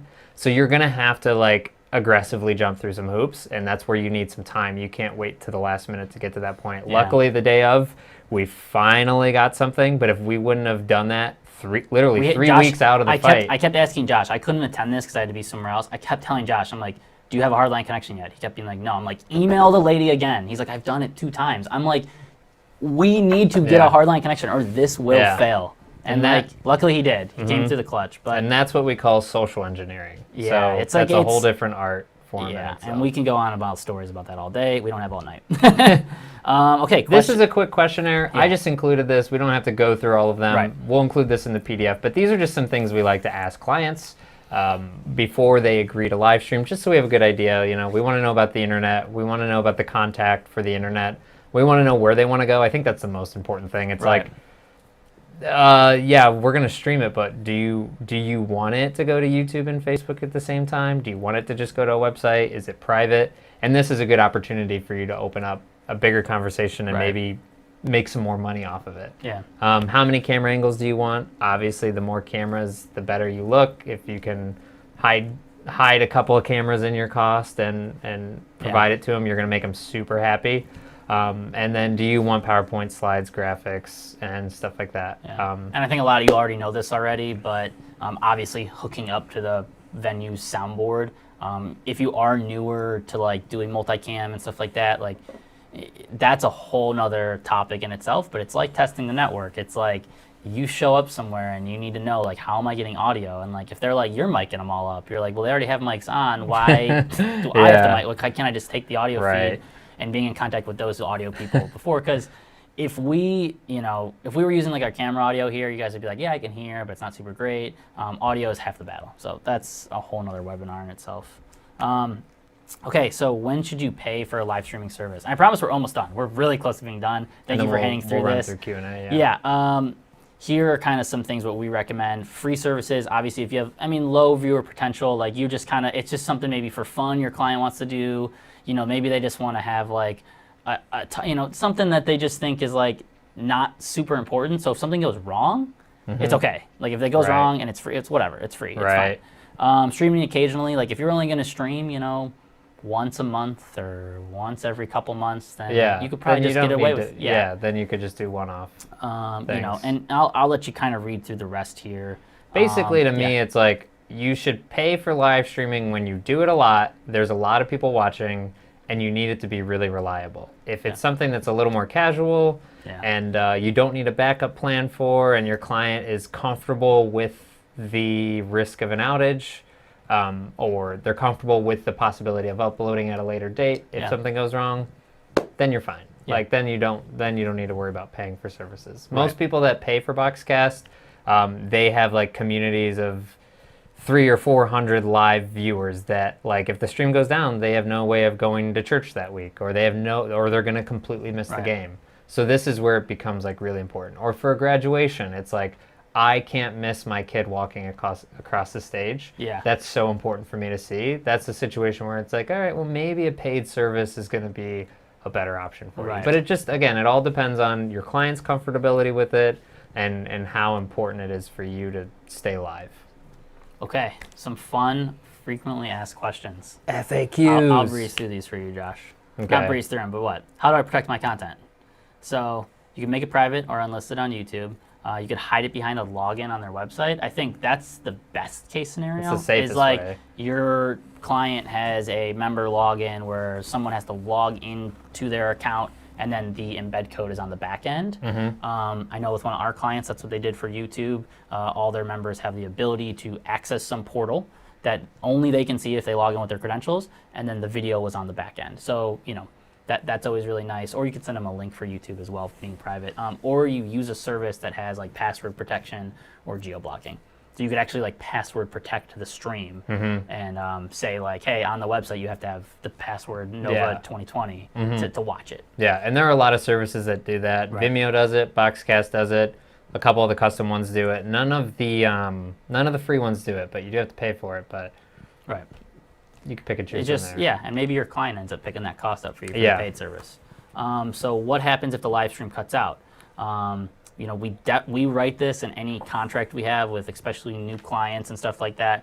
We try to make it as we try to take the responsibility off us if the network fails. Yeah. And if you're using like, you know, I think with Facebook and YouTube and like Boxcast, most services have like a diagnostics area where you can physically see like how the stream is doing.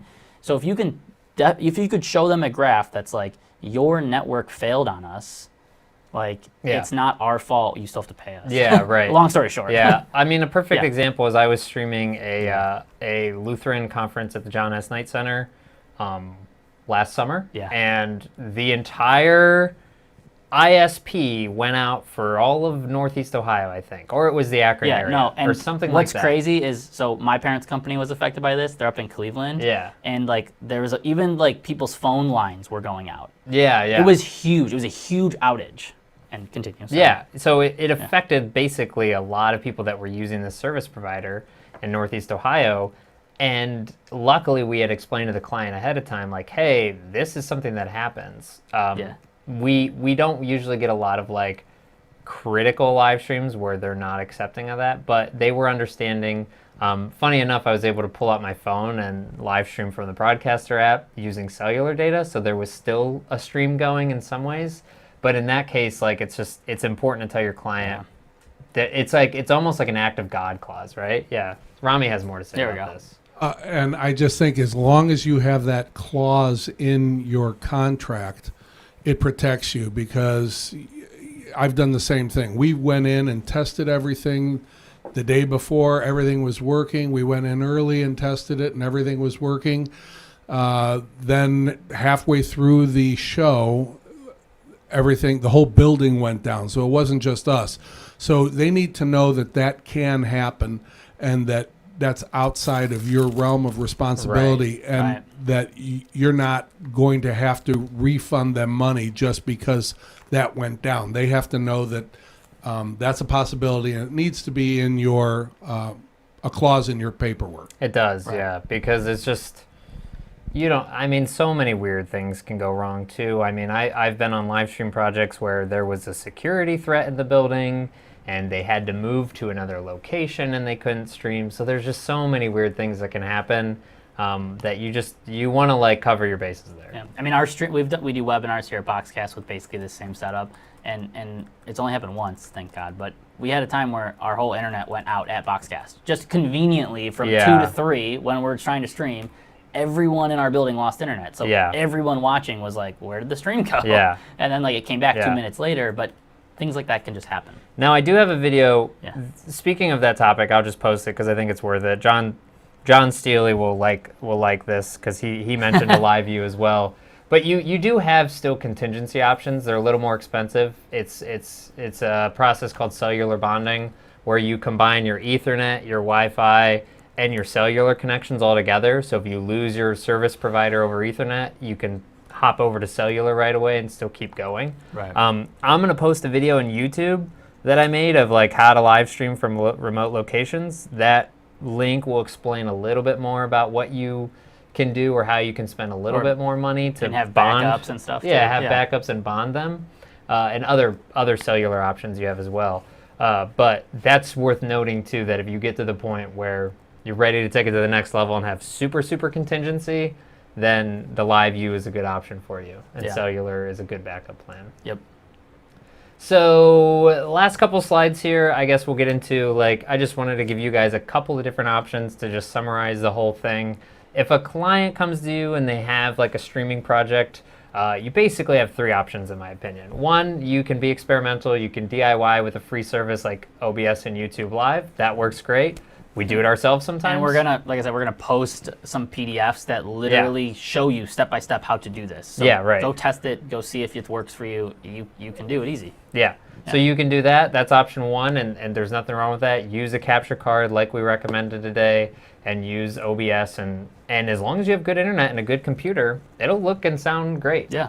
Option two is go with a DIY and a paid service like Boxcast. When you're ready for the next level, I would say like consider a subscription service. I don't think when Or you're you're- starting out it's worth it.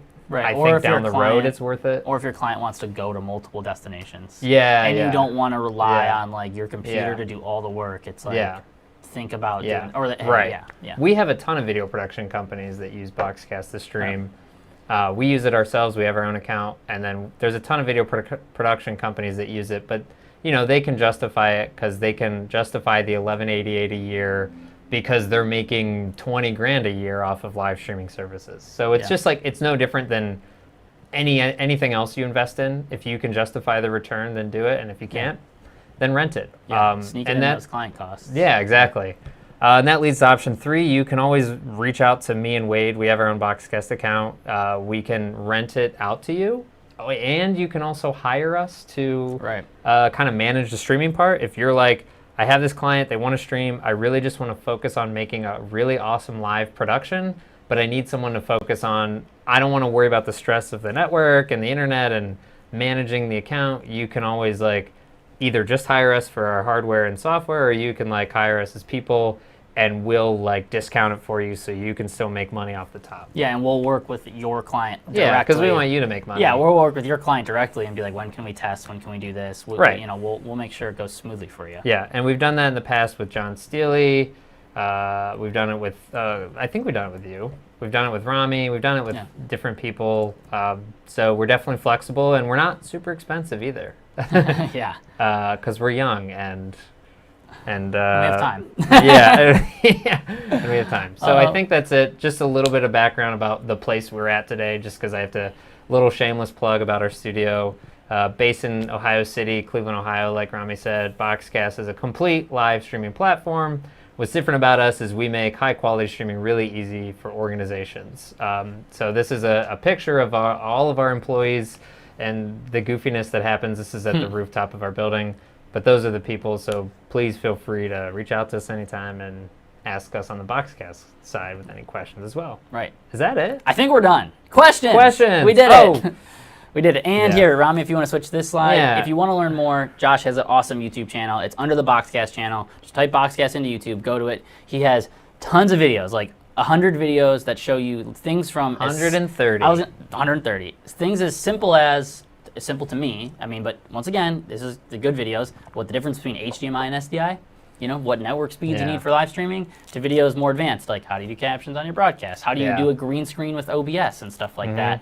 He has a ton of videos, calls them tech tips. They're great. Yeah, I'm most just of them blowing are up. just like this, Yeah. where I drink way too much coffee and then I get really loud, and then I try to simplify a really complex topic. Yeah. So that's it. I think we'll go into questions now. Right. I really appreciate you guys I know, tuning in geez, today. we have we're getting a little taken late here. Like an hour and 30 minutes of It their means time. a lot that you guys took your time out of your probably chaotic schedules with everything going on right now, Yeah. and we appreciate you as viewers.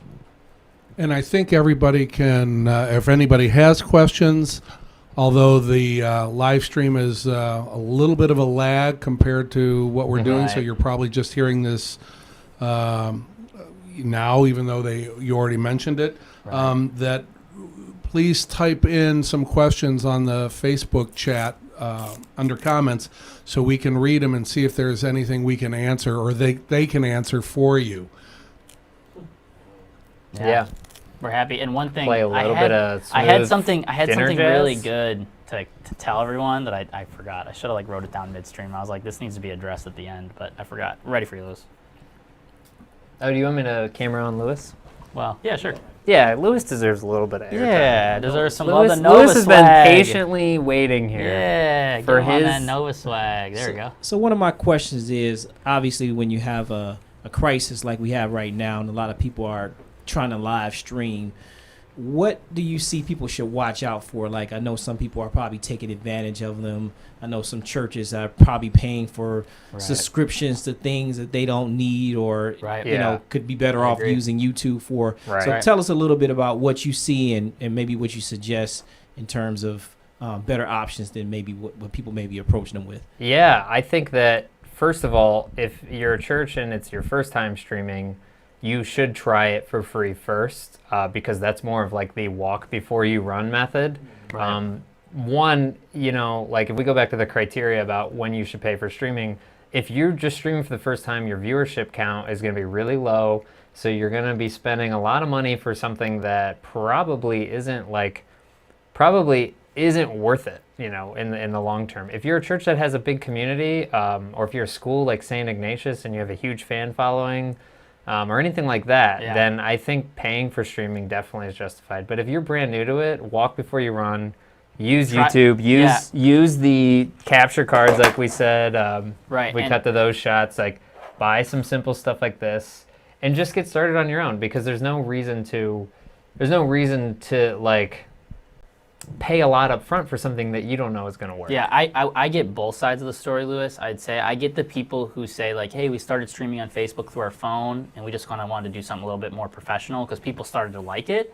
Those are kind of like the good stories, I'd say, where it's like, okay, you tried it, you see that you have engagement with it, people want to watch it, so you kind of want to maybe level yourself up a little bit. Then we also see the stories of like, I bought $10,000 worth of equipment, I've never streamed anything, and like now I need you to help me set it all up. And I'm like, you don't even know if people want your live stream. You know, like you just went Yeah. out and spent. You bought a switcher, you bought a Roland switcher, you bought 2 cameras, you bought you probably already had a mixer, but you know, you brought Boxcast and you bought the Boxcaster Pro. It's like, you just make sure people want to watch it. Like it might not be worth it if you know you want you do it and it's like, hey, 10 people, Yeah. and it's like even if you aren't streaming and maybe you don't want to do Facebook Live or anything like that, just put your recordings up and just see like, hey, when we put a recording up on Yeah. Sunday afternoon or Sunday morning at 10 and we email it to everyone, do we get like 100, 200 views? Like, do you guys Yeah. want live streaming? Yeah. So Yeah. You guys work with churches, right? a lot of churches. Yeah. So you know that Thousands. yeah. they believe if they put their broadcast online, millions of followers are going to Yeah. come now. because Yeah, they- that's true. By faith and how great Yeah. their Yeah. message is. Right. No offense, but I know some churches that only have maybe like 40 or 50 people. Right.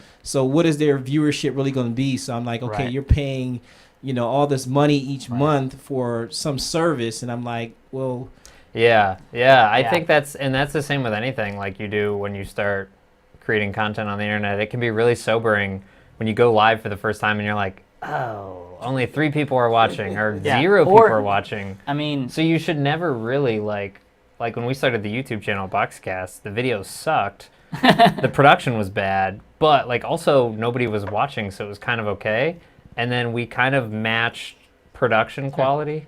You got a couple. Oh, okay. Okay. I'll just say real quick, and then I'll answer some questions. We matched production quality with viewership potential, which isn't a really unreasonable way to do right. Yeah. it. So, those are, yeah. Did that answer your question? yeah, thanks. Yeah. Rami? How, We how can do repeat do it for you. Pre-marketing. How do you do pre-marketing before streams? How do you do pre-marketing before stream? Somebody wanted to know. Yeah. Ooh. Um, I could talk about this because Yeah. I have to do it. after you, sir. Part of my job. Also, before they disappear, try to remember. Here, Lewis, hand him to Mike. Lewis if you don't- Henry. Oh, okay. So pre-marketing before streams. The first thing you should do is create your live stream, schedule it, whether it's with YouTube or OBS. Get that link that you're going to use to stream, like we did today, and that's going to be the source of how people can know to access it. Then once you have that stream created, Right. you've got like a YouTube link or a Facebook link. Then you can start email blasting it, social media Promoting sharing it, it, yeah. promoting it. We have a whole in-depth webinar about how to get more viewers for your live streams. So there's the pre-marketing phase, which is like if you have an email list, use that, blast everybody in your email Yeah. network, and say like, hey, we're going live at this date. Then also share it on social media. And then the biggest thing we tell people is put it at the header of your website. Like the first thing that you should see in the week leading up to or a couple days leading up to on the header of your website is like, hey, we're going to go live Tuesday, April 20th with this Oh, yeah, live yeah. stream. And so that's like really important. Put it where everyone can see it, and make it really obvious. Yeah, and tell your clients too, just if they're setting their website up for Yeah. live streaming, Yeah. make sure people can find it. I go to so many sites each day where I'm like, where's your live stream? And Yeah. It's like just make a button that says live stream. Yeah. The second part Yeah. after pre-marketing, which is a whole different live stream in itself, is how to market your live streams, is simulcasting, which is like we talked about earlier, which is like Right. pushing the stream to Facebook, YouTube, multiple Facebook groups. If we really wanted to amass a bunch of viewers for this one, we could have streamed it to like 6 different groups. And so that's like what I call like mid-stream marketing or Right. simulcasting. It's like you are just making sure you're putting your stream in as many social places as you can, including your website, so Yeah. that it casts a wider net and catches more viewers. Yeah, Rami's got us. Okay, Ronald asked, does Facebook Boost help with stream audience as far as getting viewers? You can do Facebook Boost for live posts. You have Um, customers doing that? Yeah, it's one of those things where, and I'm just going to be 100% honest here. I don't think you can do it with like our post today with Boxcast. I don't know why. Maybe the Boxcast Facebook integration doesn't allow you to post it because it thinks it's not your post because it's Boxcast post, but it's not. But if you just go and create like a live event on a page right now, you can post that. You can boost that post and get it so people can see it. I mean, in theory, it should help with viewers and help people know your events out there. I don't have any like data on if it like 100%. I mean, worked. it depends on, well, to me, it also depends on how you use Facebook Boost. Yeah. So that's another difficult thing because it's like, well, you have to be good at Facebook advertising to get good at that. But Yeah. it really depends on how you target people and if the people you're targeting are interested. Yeah. So So in that vein, I just want to say that during this whole social isolation period, when I've lost 3 months worth of work and have been doing nothing, I did volunteer to do some videos for the temple that my wife works at, and there were several videos that they chose to put out on Facebook, and I guess did that boost, and it's $10 a day for whatever you want to boost, and it went from 700, 800 views, which was normally a lot, to 10,000, wow. 12,000. Yeah. So they did it for 3-4 days. So that definitely helped. So I hope that answers the Yeah. question. Mhm. It's not very expensive if you're trying to get Yeah, a I mean that's not larger bad at all. audience. Spend $50 and get. Yeah, it goes a long way. ton of And views. Facebook's algorithms are really good at finding people that might be interested in your content. The only other follow-up I'll say to that is like just make sure you're measuring Facebook's 10-second views versus their 3-second views in their analytics, because their 3-second views, like we mentioned, are very fleeting, whereas like a 10-second view you could probably say is like a legitimate views. Yeah. Yeah. Oh, yeah. Sorry. So yeah. So Yeah. Any other questions? Are we good? We might be done. This slide, Rami? Yeah, I think. Here, I'll go back to the Nova slide. How about that for you? Because I think we're. Yeah, it seems That's like fine. I'm sure we've bored everyone. Yeah, Yeah, we've I talked don't. for a I long don't. I don't time. see any other questions, but I'm sure if they post them on the Facebook page, you'll be able to address them. Mm-hmm. Yeah. Check the Bumble Media right quick. So I do want If you want to. to pull up the forgot. Boxcast dashboard In and wrapping stop us this in a up, I do want to say thank you to everybody for their participation in making this happen tonight, especially Jessica for sending in her short film. And thanks for Lewis for you being here as well. Let's get a shot of Lewis on that wide shot. Go ahead and wave up there. Yeah. There you go. Nova t-shirts coming soon. Yeah, let's Nova go. t-shirts Maybe coming mugs? soon. I like the mugs. And They're especially to Boxcast for allowing us to use their facility, and for especially to Josh and Wade for leading this. I think you led another presentation on live streaming a while back. Yeah. This was also very good. And just a couple points I want to put out is that because we don't think this is going away, at least in the next month, and that we're not going to have a meeting in May and possibly in June, we're going to live stream for now May's event. But because of a conflict with something you guys have on the second Monday of the month, which is the 11th, we may push it to either the 18th.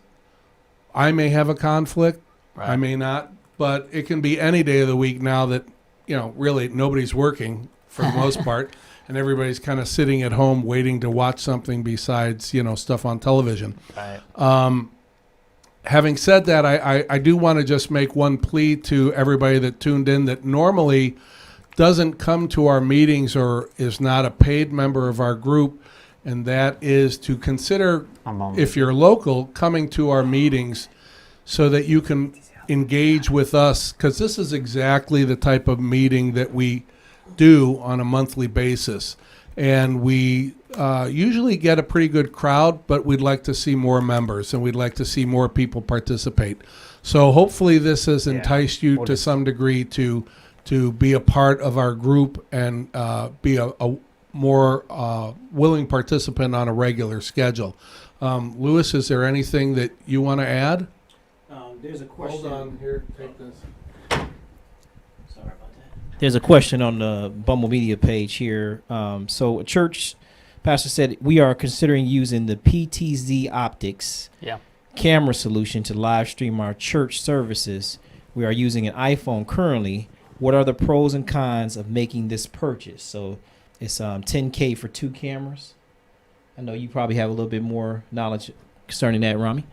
Rami's Yeah, got a PTZ, PTZ I think. camera. So I just, they say timing is everything, and I tried to kind of reinvent myself and the need for some of my business and thought, hey, I'm going to get into a PTZ camera system for all these live events, conferences, and nonprofit meetings and annual meetings. And I pulled the trigger on a camera and a controller, a Sony system, about a month before all this dropped. So needless to say, those are still sitting in a box, haven't been used aside from when I first tested it, but I'm ready to jump. I almost asked you to bring it today, just to Well, play with it and just so you hold could on, use it. because we don't have enough equipment here right now. That's why. What's one more camera? What's one more? But so there's definite advantages depending on how many cameras you're going to use. And if that's $10K for 2 cameras and a controller, you don't have to worry about the labor because you've got one person that can usually control all that. You could even go 3 cameras. It all depends on. It's going to cost way more than your iPhone, but it's going to look 10 times Oh, it's gonna look amazing. Compared amazing to an and 10 times better. Yeah. You're just going to have to weigh the cost. I mean, if they do 2 cameras too, they need some kind of video switcher, right, Rami? Yeah, you're going to need a. Well, I don't know too, and I know PTZ Optics I know does. You can do you can stream directly from some of their cameras. It'd be a question to ask them, but ask them if you have 2 cameras. Can you switch between those 2 and still stream, or do you need a video switcher to plug them into, or it's just questions to talk to them about before you spend 10 grand thinking I can use 2 cameras to live stream to Facebook, and then they're like, nah, you need this thing too. Yeah, generally you're going to need your cameras, tripods for those cameras. You're going to need a controller to control the cameras, Yeah. and you're going to need cables to run from the cameras back to the controller and then back to the switcher, and you're going to need to run audio. All these things have to be taken into The consideration. Wi-Fi signal too. Right? Yeah, I guess. Yeah, well, You I don't know need about internet, Wi-Fi. You're going to hardwire for your live stream, but you're going to need a video switcher because your controller is just controlling your cameras. You still Yeah. have to be able to call up what you're switching to, including content like on a laptop. Yeah. So if they want to put text up there on the screen, they're going to need that as well. If they have any questions, I'm sure they can reach out to you, Lewis, or me, and we can give them some of those answers. Yeah. Yeah. Any other questions? I don't see any other right now, but again, I just want to say thank you to everybody. Oh, Lewis has one. Hold on. How about one? Back to the So, Lewis very important cam. question Yeah. here from Tim Frankish. Oh yeah. Tim Oh, Frankish had on here no. on a scale from 1 to 10. Let's rate Josh's coolness level. Oh. Yeah, he's like a 4. He's like a 4. not rating him on that camera level right Yeah, I mean, Oh jeez. I can only do Yeah, so many Wes. things at once. Yes. Yeah, Josh is cool. Josh is definitely cool. He's Anything else on that? check his Boxcast page out. His coolness level goes to like a 12. I have had to learn everything I do by doing it the wrong way first. Yeah. And so that's why, like, for example, for this live stream, I think it's interesting to know that we had some color issues, and hopefully for the next meeting we do that we live stream in the studio, we can match those up. But Yeah, fix you them know, it's along the always way. like you're always just You're tinkering. improving upon, tinkering and improving on the past. So Lewis, are we done? We're done? I think we're good. Well, do you want to mute us, Thanks, Josh, and then Tim. we'll switch to the Nova Thanks slide? for your shout out. What's that? You want to mute us, and then we'll switch to the Nova slide? Give us a little music on the out. Oh, Oh, yeah. yeah. Let's play a little dinner jazz radio. Ah man, I Go don't to know if I Pan- can. go yeah, to let me see. Spotify. Oh, now it will really take us down. It won't like that. Yeah, yeah. We should have. Switch to this, and then we're just gonna cut the audio, and we're Why gonna don't wish you guys- play some music? I'd have to open iTunes, and I'd have to do all this stuff. Yeah, and I'd have to. All do, right. Yeah. it would Sorry, be a big guys. thing. We Play didn't your own plan- music. We didn't plan the outro. We planned a really good intro. Yeah. We forgot the Yeah. outro. Everybody go Yeah. and play some music. But and we'll post. and like I said, drink we'll a post glass of wine The or gear have a list and beer. all that too. We'll post the PDF to this PowerPoint in the group, and then we'll also post that PDF that's like how to stream from OBS to YouTube and Facebook, so you guys can Yeah. do it. Real What about the simply. recording? Where do we want to post the recording? Well, We'll get back to that. we'll get back to that. Yeah, we'll get back Okay. to you on it. But all we'll that, get the so. PDF to you right away. Yeah, Okay. we'll do that now before we leave. Okay, and Okay. fade. All right, bye. Stay safe. Wash your hands.